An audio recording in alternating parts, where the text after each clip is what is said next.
مجھے خوشی آج دوبارہ واپس آ گئے ہیں اور ان کا اپنا لوگوں میں اپنا ایک اصل رسوخ ہے.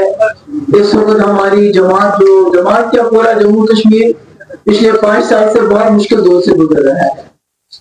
حالات ایسے ہیں کہ بات کر کے بھی بات نہیں کی جاتی ہے. ڈر ہے، خوف ہے، اب کوئی دکھاتا نہیں پر اندر سے سب کو ڈر ہے، مشکلات ہیں. تو ایسے میں جتنے لوگ ہمارے ساتھ جڑتے ہیں، ہماری پارٹی کو مضبوط بناتے ہیں، تو اس سے جموں کشمیر کے لوگوں کی آواز مضبوط بن جاتی ہے. یہاں بات کرنے کی ضرورت ہے.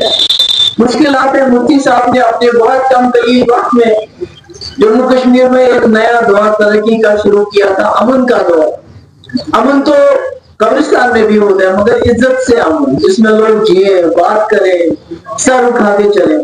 تو ہم اسی امن کو چاہتے ہیں اور مجھے خوشی ہے کہ آج قمر صاحب ہمارے ساتھ دوبارہ جڑ گئے ہیں. اور مجھے امید ہے کہ پی ڈی پی کی جو ہمارا ایجنڈا ہے، پی ڈی پی کی جو ہماری خواہش کھائے، اور انشاءاللہ میری طرف سے ان کو پوری جو ہے نیک خواہشات ہیں کہ یہ آگے چلے اور جماعت کو بھی کامیاب کرے اور خود بھی کامیاب ہو جائے. بہت